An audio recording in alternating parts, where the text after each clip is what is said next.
મિત્રો, યહોશુઆ એક આગેવાન તરીકે ઈશ્વરને આધીન રહ્યો. તેણે બહુ ડહાપણથી પસંદગી કરી કે હું ને મારા ઘરના તો યહોવાની એટલે કે ઈશ્વરની જ સેવા કરીશું. આજે ઈશ્વર તમને કહી રહ્યા છે, આ જીવનમાં તમે કોની સેવા કરવા માગો છો તે આજે જ નક્કી કરો.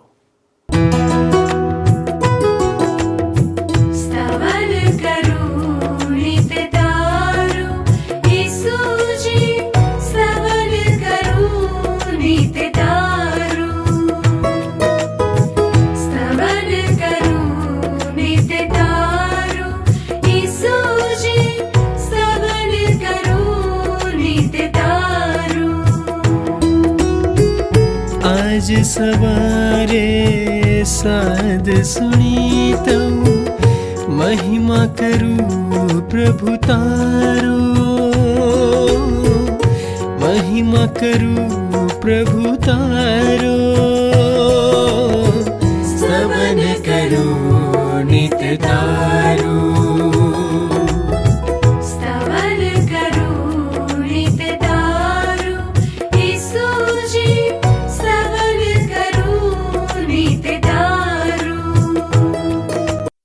વહાલા દર્શક મિત્રો, આપ અત્યારે ટ્રાન્સવર્લ્ડ રેડિયો ઇન્ડિયા દ્વારા પ્રસ્તુત સ્તવન કાર્યક્રમ નિહાળી રહ્યા છો અને હું આ કાર્યક્રમમાં આપનું સ્વાગત કરું છું. ઈશ્વર પાસે તમારા જીવન માટે મહાન યોજનાઓ છે. બાઇબલમાં ગીતશાસ્ત્રનું પુસ્તક તેનો 139મો અધ્યાય તેની 15 અને 16મી કલમમાં ઈશ્વર જણાવે છે કે આપણને કેવી રીતે ઉત્પન્ન કરવામાં આવ્યા છે. અહીં ગીતકાર જણાવે છે, જ્યારે મને અદ્રશ્ય રીતે રચવામાં આવ્યો અને પૃથ્વી પર છેક નીચલા ભાગમાં વિવિધ કરામતથી મને ગોઠવવામાં આવ્યો, ત્યારે પણ મારું ખોળિયું તને અજાણ્યું ન હતું. મારો ગર્ભ તારી આંખોએ જોયો છે અને મારું એકે અંગ થયેલું ન હતું, ત્યારે પણ તેઓ સર્વ તેમ તેઓના ઠરાવેલા સમયો તારા પુસ્તકમાં લખેલા હતા.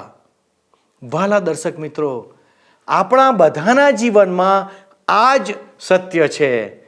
ઈશ્વરે દરેક વ્યક્તિને એવી રીતે બનાવી છે કે તેની સરખામણી બીજા સાથે ન થઈ શકે. આ બતાવે છે કે ઈશ્વર કેટલા મહાન છે અને તેમની યોજનાઓ આપણા માટે કેટલી સારી છે.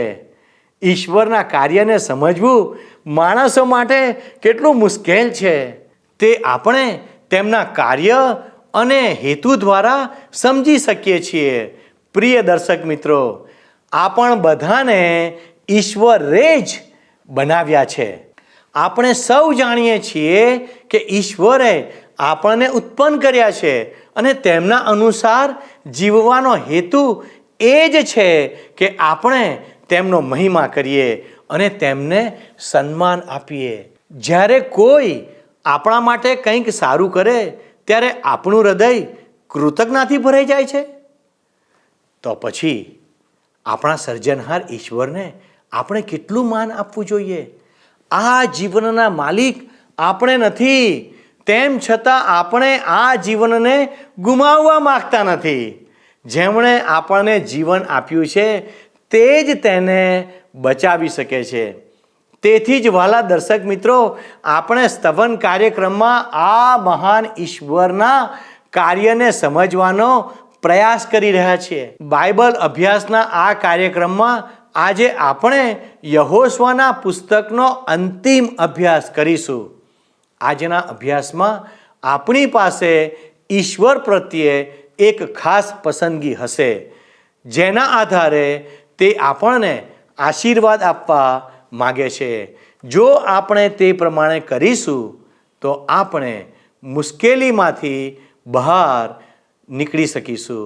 વહાલા દર્શક મિત્રો, તો ચાલો આજના અભ્યાસ દ્વારા જાણીએ કે ઈશ્વરના આશીર્વાદનો સ્ત્રોત કયો છે. વાલા મિત્ર, આજે આ સ્તવન કાર્યક્રમમાં આપણે યહોશુઆના પુસ્તકના છેલ્લા 2 અધ્યાયોમાં આવી પહોંચ્યા છે, 23મો અને 24મો અધ્યાય. હવે આપણે જોઈએ મિત્ર તો યહોશુઆના પુસ્તકના 23મા અને 24મા અધ્યાયમાં યહોશુઆનો આખરી સંદેશ સમાયેલો છે. 23મા અધ્યાયમાં યહોશુઆ ઇઝરાયેલના વડીલોને હિંમત અને ચોક્કસતા આપે છે, અને એ પછી 24મા અધ્યાયમાં યહોશુઆ યાકૂબના બધા કુળોને ઈશ્વરના કરારની યાદ અપાવે છે.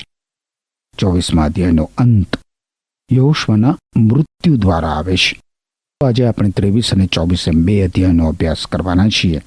23મા અધ્યાયમાં કુલ 16 કલમો છે અને 24મા અધ્યાયમાં કુલ 33 કલમો છે. 23મો અધ્યાય તમે જુઓ.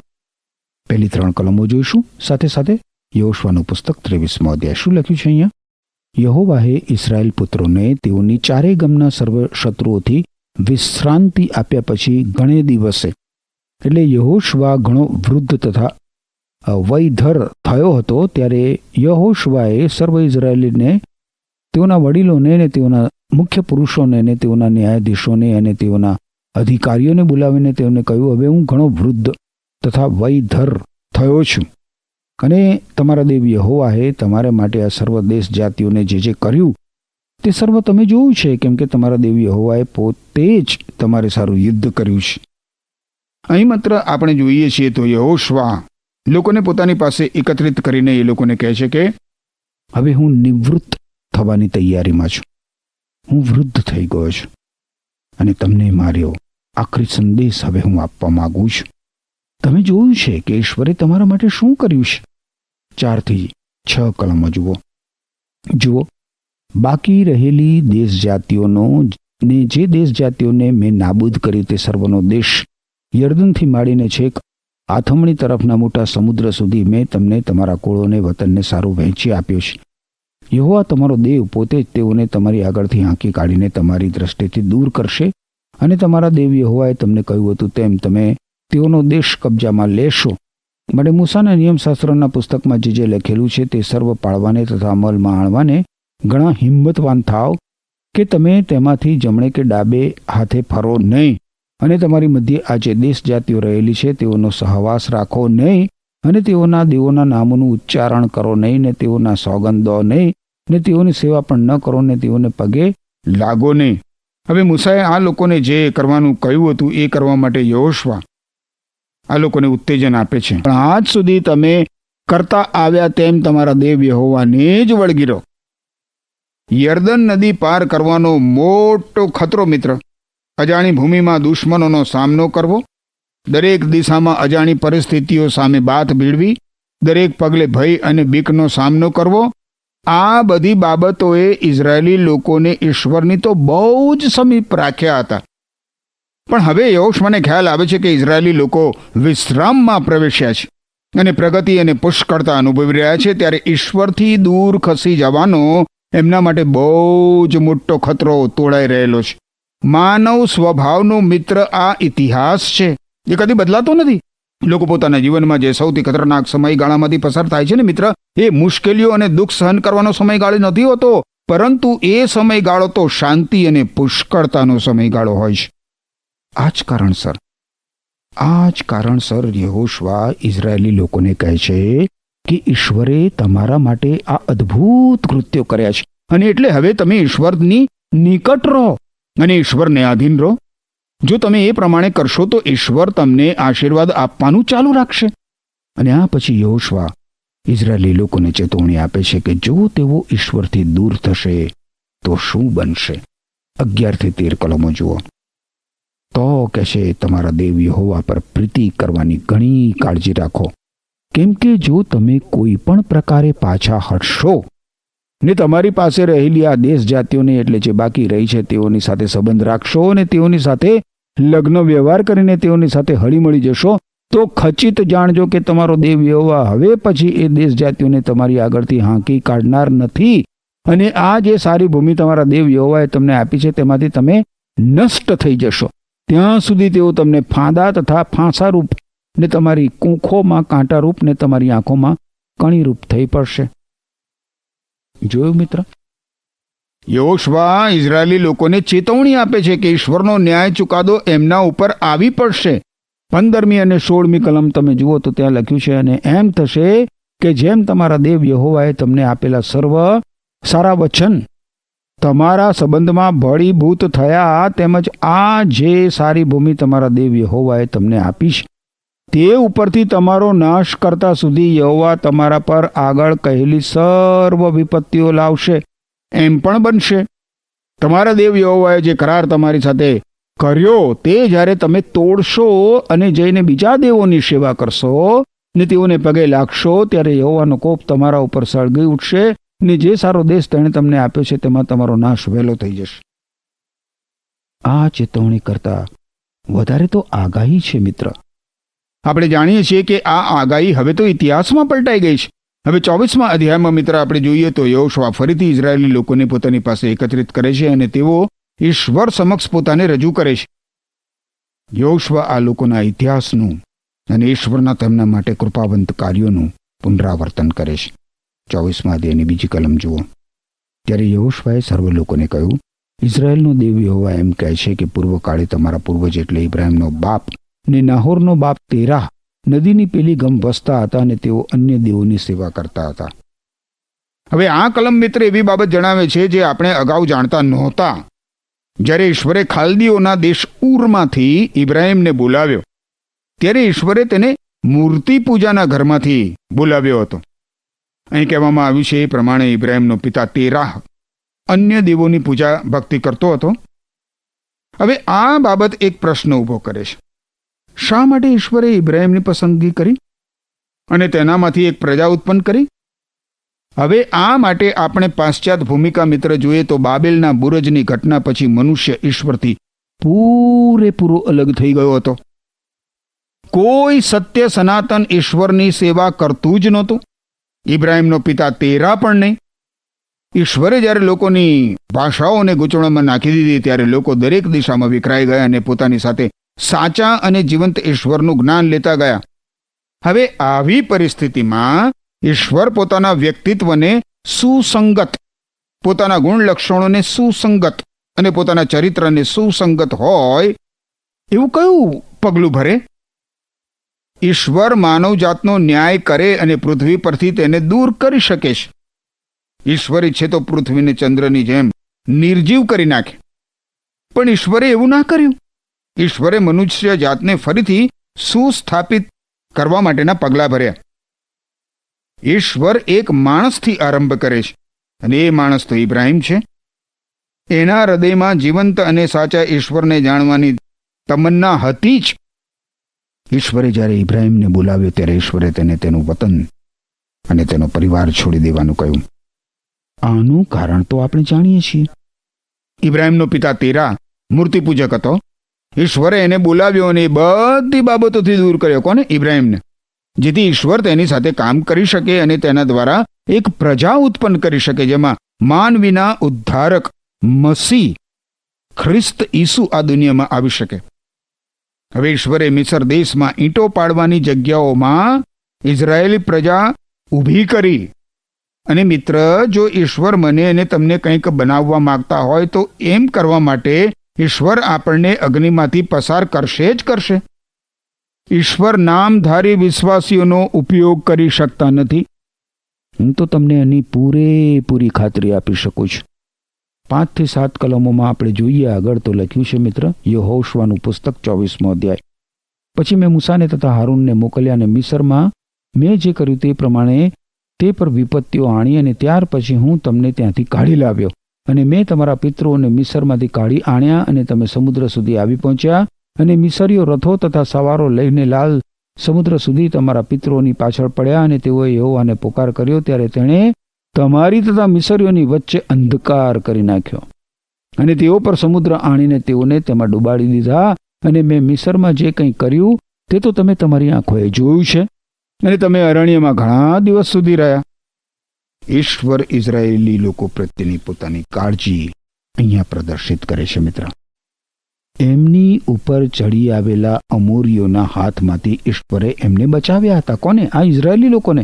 અને તેમને શ્રાપ આપવાનો પ્રયત્ન કરનાર બલઆમના હાથમાંથી ઈશ્વરે એમને છોડાવ્યા હતા. ઈશ્વરે એમને યર્દન નદી પાર કરાવી હતી અને તેમની સામે યુદ્ધ કરનાર વચનના દેશમાં રહેલા લોકોના હાથમાંથી એમને ઉગાર્યા હતા.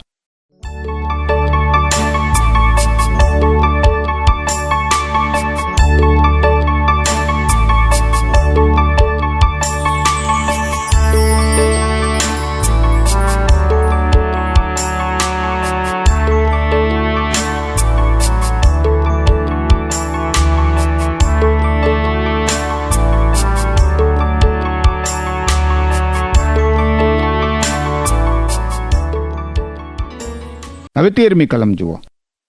13મી કલમ જોશો, યોશુઆનું પુસ્તક 24મો અધ્યાય. અહીં લખ્યું છે, એ પ્રમાણે જે દેશ માટે તે શ્રમ કર્યો નહોતો ને જે નગરો તમે બાંધ્યા નહોતા તે મેં તમને આપ્યા ને તમે તેમાં વસો છો. જે દ્રાક્ષાવાડીઓ તથા જૈતવાડીઓ તમે રોપી નથી તેના ફળ તમે ખાવ છો.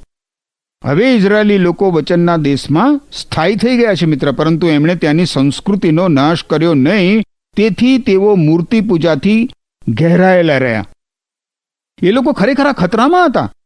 આ બાબતના ખ્યાલ સાથે યોશુઆ એ લોકોને ઈશ્વરને સંપૂર્ણ સ્વાર્પણ કરવા માટે ઉત્તેજન આપે છે. પોતાની જાતોનું, પોતાના જીવનોનું, એમના જીવનો સંપૂર્ણ રીતે ઈશ્વરના હાથોમાં સોંપી દેવા માટે પ્રેરણા આપે છે યોશુઆ. સાંભળો શું કહે છે 14મી અને 15મી કલમ. તો હવે યહોવાનું ભય રાખો ને પ્રમાણિકપણાથી ને સત્યતાથી તેની સેવા કરો, અને નદીની પેલી ગમ તથા મિસરમાં તમારા પિતૃઓ જે દેવોની સેવા કરતા હતા તે દેવોને દૂર કરીને યહોવાની સેવા કરો. અને જો યહોવાની સેવા કરવી એ તમને માઠું દિસતું હોય તો કોની સેવા તમે કરશો તે આજે જ પસંદ કરશો. એટલે નદીની પેલી ગમ તમારા પિતૃઓ જે દેવની સેવા કરતા હતા તેઓની, અથવા જે અમોરિયાના દેશમાં તમે વસો છો તેઓના દેવોની, પણ હું ને મારા ઘરના તો યહોવાની જ સેવા કરીશું. મિત્ર, 15મી કલમના ઉત્તરાર્ધમાં તમારા બાઇબલમાં જે વાક્ય છે તેની નીચે કૃપા કરીને લીટી દોરી લો. ત્યાં કહેવામાં આવ્યું છે કે હું અને મારા ઘરના તો યહોવાની જ સેવા કરીશું. જે થાય તે મિત્ર, પરંતુ સત્ય સનાતન એકમાત્ર જે સાચા ઈશ્વર છે તેમને જ વળગી રહેવામાં આપણું કલ્યાણ છે. જેમ જેમ મિત્ર હું યોશુઆ વિશે વધારે ને વધારે જાણતો જાઉં છું તેમ તેમ યોશુઆ મને વધારે ને વધારે ગમવા લાગ્યો છે. વર્ષો સુધી યોશુઆ મૂસાના પડછાયામાં રહ્યો હોવાથી આપણે એવું લાગે છે કે યોશુઆ મૂસાનું જાણે કે છાયાચિત્ર છે. પરંતુ યોશુઆ મહાન વ્યક્તિત્વ ધરાવે છે. ઈશ્વરે આ માણસને પસંદ કરવામાં ભૂલ નહોતી કરી. જો કે યોશુઆ એક આમ માનવી હતો, પરંતુ આ પુસ્તક પ્રગટ કરે છે કે જો એક આમ માનવી ઈશ્વરને સમર્પિત થઈ જાય તો ઈશ્વર એનો અદ્ભુત ઉપયોગ કરે છે. યોશુઆ ઇઝરાયેલી પ્રજાને કહે છે કે શું તમે તમારા પિતૃઓના દેવો પાસે પાછા ફરવા માંગો છો? તમારા પિતૃઓ જે કાલ્પનિક દેવોની પૂજા ભક્તિ કરતા હતા એ દેવો પાછળ, કે પછી તમે અમોરીઓના દેવોની પૂજા ભક્તિ કરવા માંગો છો?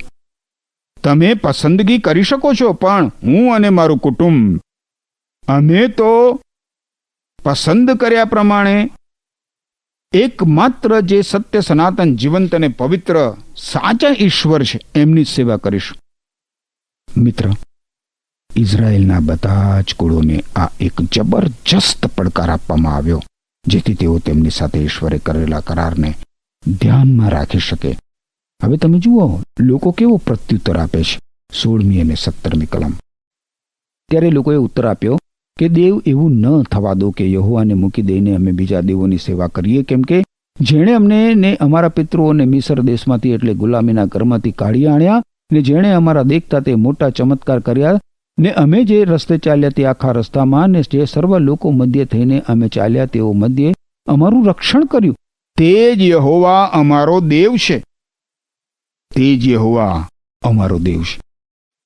આ વાંચતા આપણને એમ લાગે છે મિત્ર કે ઈશ્વરે જે રીતે ઇઝરાયેલી લોકો સાથે જબરજસ્ત ચમત્કારિક માર્ગોએ કામ કર્યું, એના કારણે ઇઝરાયેલી લોકો ઈશ્વરની નિકટ રહેશે એકદમ, અને ઈશ્વરની જ સેવા કરશે. 3580 વર્ષ પાછળ ફરીને ઇઝરાયેલી લોકો ઉપર આંગળી મૂકવી એ બહુ સહેલું છે મિત્ર, અને એમ કહેવું સહેલું છે કે એ લોકો કેટલી ખોફનાક રીતે નિષ્ફળ ગયા. પરંતુ આજે આપણા વિશે શું? શું આપણે સત્ય સનાતન જીવંત અને પવિત્ર ઈશ્વરની સમીપ રહીએ છીએ ખરા કે થોડા થોડા દૂર રહીએ છીએ? 20મી કલમ જુઓ. જો તમે યહોવાને છોડીને અન્ય દેવોની સેવા કરશો તો તમારું સારું કર્યા પછી પણ તમારી ઉલટો થઈને તમારું માઠું કરશે ને તમારો ક્ષય કરશે. ઈશ્વર મિત્ર આપણા પ્રત્યે એટલા ભલા રહ્યા છે, એટલા ભલા રહ્યા છે કે ઘણા લોકો આજે ઈશ્વરના આશીર્વાદો જે ઈશ્વરે તેમના પર વરસાવ્યા છે તેની અવગણના કરીને બેફામ જીવન જીવતા હોય છે. હા, એ સાચું છે કે ઈશ્વર દયા, પ્રેમ અને અનુકંપાના ઈશ્વર છે, પરંતુ એ સાથે ઈશ્વર ન્યાયી ઈશ્વર પણ છે ને. 21મી કલમ જુઓ. ત્યારે લોકોએ યહોશુઆને કહ્યું, એમ નહીં બને, પણ અમે તો યહોવાની જ સેવા કરીશું. આ વિધાન ઇઝરાયેલી લોકોની સારી ઈચ્છા પ્રદર્શિત કરે છે, ખરું ને? 25 અને 26 કલમો જોશો. માટે તે દિવસે યહોશુઆએ લોકોની સાથે કરાર કર્યો ને શખેમમાં તેઓને વાસ્તે વિધિને નિયમ ઠરાવ્યા. ત્યાર પછી યહોશુઆએ એ વાતો દેવના નિયમશાસ્ત્રના પુસ્તકમાં લખી અને તેણે મોટો પથ્થર લઈને ત્યાં યહોવાના પવિત્ર સ્થાનમાં જે એલોન વૃક્ષ છે તેની નીચે તે ઊભો કર્યો. યહોશુઆએ પોતાના વારસા તરીકે જે ઉજ્જળ ભૂમિ પસંદ કરી હતી એમાં મિત્ર એને દફનાવવામાં આવ્યો. આગળ તમે જોશો 29 અને 30 કલમોમાં.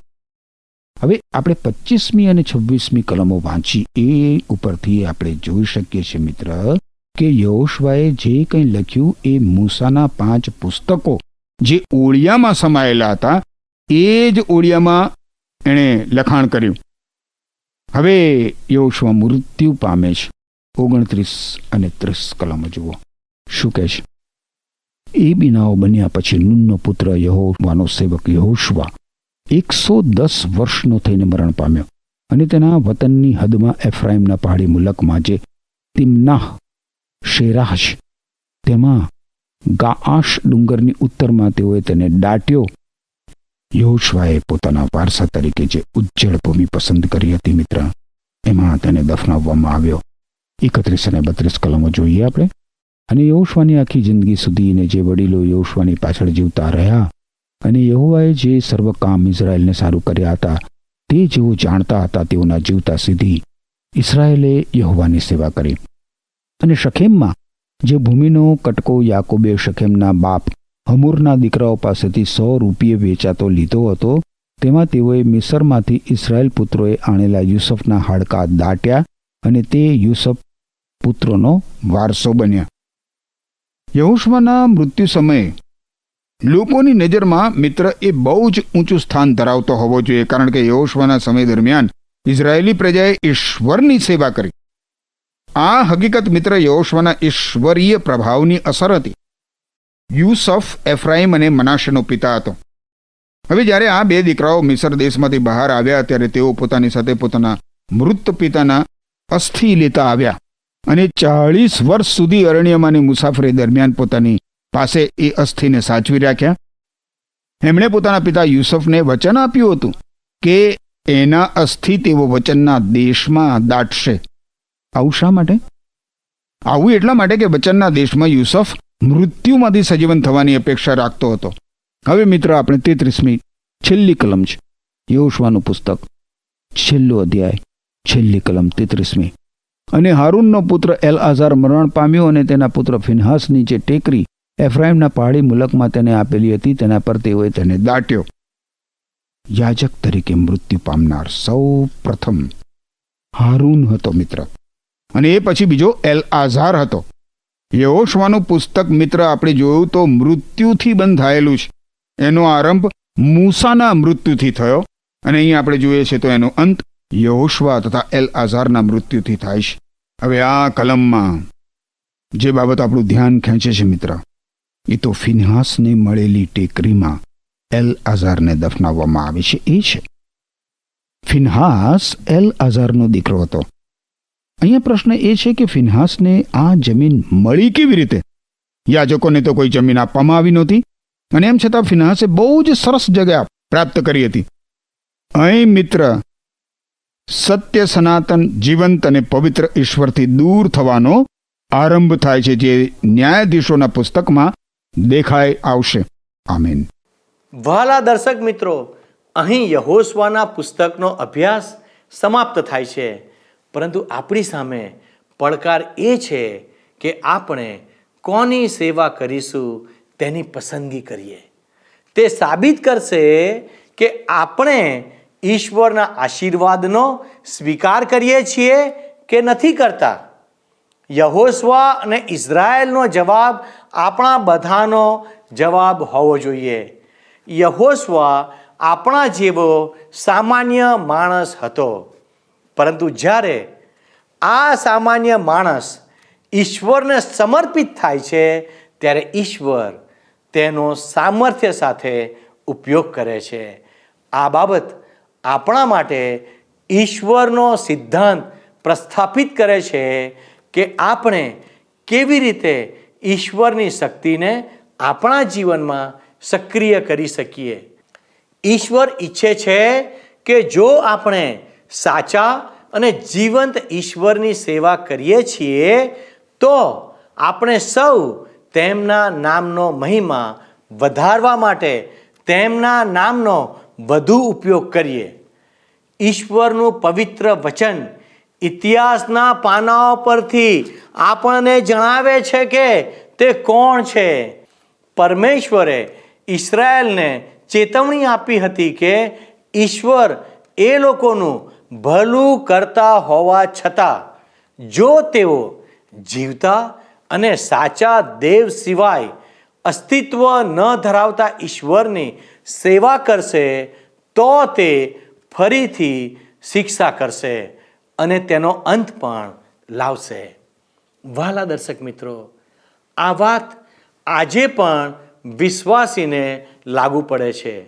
જ્યારે આપણે વિશ્વને જોઈને અને તેના પ્રેમમાં પડીને ઈશ્વરનું સ્તર ગુમાવીએ છીએ ત્યારે આપણને નુકસાનનો સામનો કરવો પડે છે. ઘણીવાર હું કહું છું કે કેટલીક સમસ્યાઓ, રોગ અને વિપત્તિઓ ફક્ત વિશ્વાસીઓ પર જ આવે છે. એટલા માટે નહીં કે ઈશ્વર તેમને દુઃખ પહોંચાડવા માગે છે, પરંતુ એટલા માટે આવે છે કે આપણે તેની આજ્ઞાઓનું પાલન કરવામાં સાવચેત રહેવા માટે સક્ષમ નથી. ઈશ્વરની યોજના આપણને હેરાન કરવાની યોજના નથી. સમસ્યાઓ આપણા કારણે આવે છે. માટે જ્યારે તમે કોઈ મુશ્કેલ બાબતોનો સામનો કરો ત્યારે તમારી જાતને તપાસો અને ઈશ્વર સાથેના તમારા સંબંધને પુનઃસ્થાપિત કરો. ઈશ્વરનો આશીર્વાદ તમારી સાથે રહે એ જ પ્રાર્થના સાથે આ કાર્યક્રમને આવો આપણે સમાપ્ત કરીએ. ઈશ્વર આપને આશીષ આપો. આમેન. મિત્રો, ગત કાર્યક્રમના પ્રશ્નોનો જવાબ છે સાક્ષીની વેદી. આજનો પ્રશ્ન છે, યહોશુઆ કેટલા વર્ષનો થઈને મરણ પામ્યો?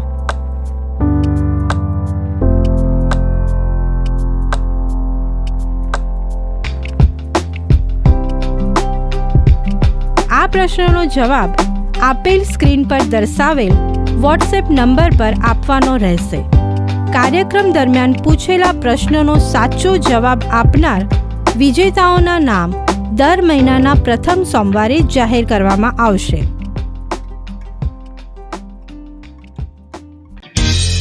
શું તમને આ કાર્યક્રમ ગમ્યો? અત્યારે જ અમને મિસ કોલ કરો.